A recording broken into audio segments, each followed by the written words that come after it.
بسم اللہ الرحمن الرحیم۔ آج کے موضوعات ہیں خالد بن صفوان کی نصیحت خلیفہ ہشام بن عبد الملک کو، ولی عہد کے متعلق ایک مخلص پرائیویٹ سیکرٹری کا تاریخی مشورہ، گورنر مدینہ کا حق پسندانہ اعلان، سعید بن جبیر رحمۃ اللہ کی صاف گوئی۔ خالد بن صفوان کی نصیحت خلیفہ ہشام بن عبد الملک کو۔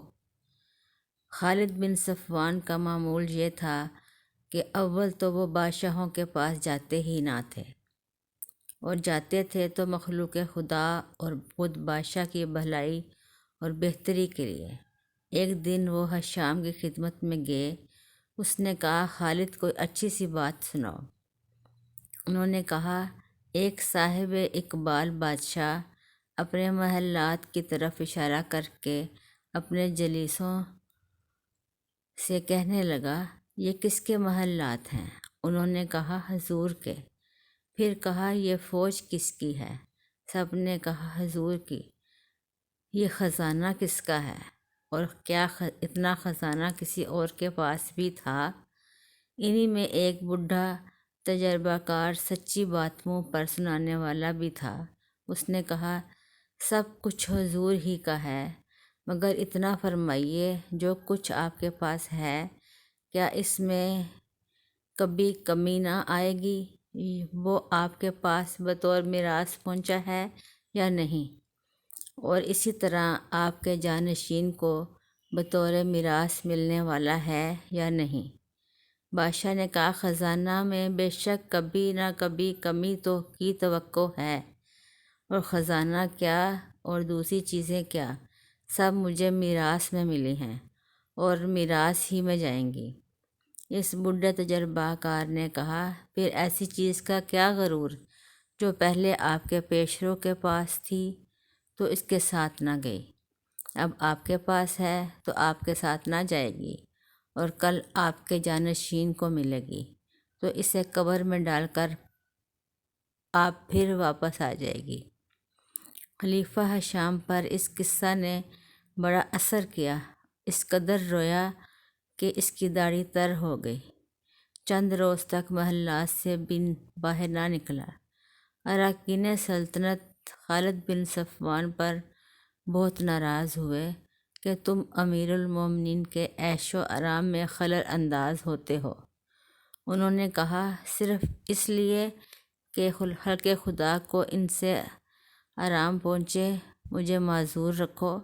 میں نے عہد کیا ہوا ہے کہ جب کسی بادشاہ کے پاس جاؤں گا تو اس کو خوف خدا اور یاد خدا اور حقوق عباد اللہ سے غافل نہ ہونے دوں گا۔ ہشام پر انہی باتوں کا اثر تھا کہ وہ بیت المال میں روپیہ بہت کم جمع ہونے دیتا تھا۔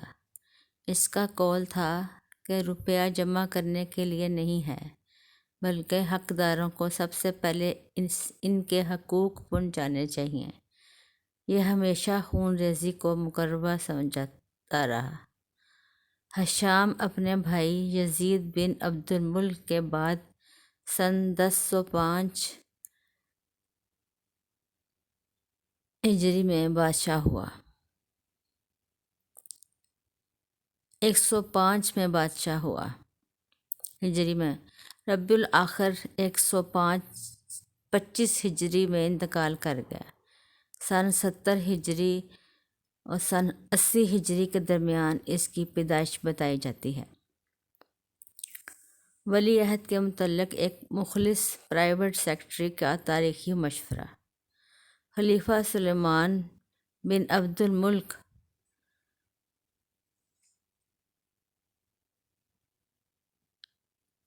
کو جب اپنی زندگی سے مایوسی ہو گئی تو اس نے رجا بن حیات اپنے کاتب یا سیکرٹری سے کہا، میں لڑکے کو ولی عہد کرنا چاہتا ہوں۔ رجا نے کہا، وہ یہاں موجود نہیں ہے۔ سلیمان نے دوسرے لڑکے کی طرف اشارہ کیا۔ انہوں نے کہا، وہ ابھی نابالغ ہے، بلکہ یہاں تک بھی کہہ دیا کہ اگر حضور کو قبر میں اپنی حفاظت منظور ہے تو کسی متقی اور صالح کو ولی عہد کیجیے۔ خلیفہ نے کہا، پھر تمہاری رائے میں کون جانشین ہونا چاہیے؟ رجا نے کہا، آپ کے چچا زاد بھائی عمر بن عبدالعزیز اس قابل ہیں جو خلافت کا کام عمدہ طور سے انجام دے سکیں۔ چنانچہ خلیفہ نے منظور کر لیا۔ بعد میں سلیمان نے ایک خلافت نامہ اس مضمون کا لکھا کہ میرے بعد عمر بن عبدالعزیز اور اس کے بعد یزید بن عبد الملک ولی عہد ہو۔ خلافت نامہ پر اپنی مہر لگا دی اور بند کر کے رجا ابن حیات کے حوالے کیا اور حکم دیا کہ بغیر اس کو کھولنے اور نام ظاہر کرنے کے اس خلافت نامہ کی بیعت کرواؤ۔ رجا نے تعمیل کرانی چاہی لیکن سب لوگوں نے اس قسم کی بیعت سے انکار کر دیا۔ سلیمان نے حکم دیا کہ اب جو انکار کرے تو اس کو فوراً قتل کر دو۔ یہ بڑا سخت حکم تھا۔ اس حکم نے لوگوں کی آزاد خیالی، حق گوئی اور حریت کا خاتمہ کر دیا۔ کسی کو دم مارنے کی مجال نہ رہی۔ آخر ایک شخص نے جی کڑا کر کے یہ عذر پیش کیا کہ ہم امیر المومنین کو سلام کرنا اور ان سے بالمواجہ گفتگو کرنا چاہتے ہیں۔ جب وہ شخص وفد دربار میں آیا تو حکم ہوا کہ رجا بن حیات ہاتھ میں جو خلافت نامہ ہے اس کو بخوشی قبول کر لو اور اس میں جس کا نام درج ہے اس پر بیعت کرو۔ اس میں تمہارے لیے ہر قسم کا فائدہ ہے۔ جو خلیفہ مقرر ہوگا وہ تمہاری فلاح و بہبود کا حامی ہے، لیکن ابھی مصلحت ملکی کی وجہ سے اس کا نام کا اظہار کرنے کی ضرورت نہیں۔ سب نے بیعت کر لی۔ گورنر مدینہ کا حق پسندانہ اعلان۔ عمر بن عبدالعزیز نے سن 76 ہجری میں مدینہ کی گورنری کے زمانے میں فقہا اور علماء کو بلایا اور کہا، امور شرعی میں میرا فیصلہ آپ لوگوں کی رائے سے ہوگا۔ آپ لوگ تکلیف کر کے حق کے اظہار میں مجھے مدد دیں۔ اللہ تعالیٰ آپ کو اس کا اجر دے گا۔ اگر میرے کسی عامل کو آپ ظلم کرتے دیکھیں یا اس کے جور و تعدی کی خبر آپ تک پہنچے تو آپ لوگوں کا فرض ہے کہ مجھے خبر کریں۔ اس کے علاوہ اس قسم کے مضمون کا ایک عام اعلان بھی کرایا۔ سعید بن جبیر رحمۃ اللہ کی صاف گوئی۔ عبد الملک اور اس کے بیٹے خلیفہ ولید اول کے زمانے میں حجاج بن یوسف کوفہ اور عراق کا ایک نہایت ظالم گورنر تھا۔ سعید بن جبیر رحمۃ اللہ جو اعلیٰ درجے کے مفسر اور محدث تھے، اسی ظالم کے ہاتھوں شہید ہوئے۔ ان کی شہادت کا واقعہ بڑا طویل ہے اور چونکہ اس کے لفظ سے راستی، صبر، استقلال اور حق گوئی اور حریت کا اظہار ہوتا ہے، اس لیے اس کا کچھ خلاصہ بیان کیا جاتا ہے۔ حجاج: تم محمد رسول اللہ صلی اللہ علیہ وآلہ وسلم کے بارے میں کیا کہتے ہو؟ سعید: وہ رحمت للعالمین امام الہدیٰ ہیں۔ حجاج: حضرت علی رضی اللہ تعالیٰ جنت میں ہیں یا دوزخ میں؟ سعید: جب تک جنت میں جا کر تمام لوگوں کی شناخت نہ کر لوں اس کا جواب کس طرح دے سکتا ہوں؟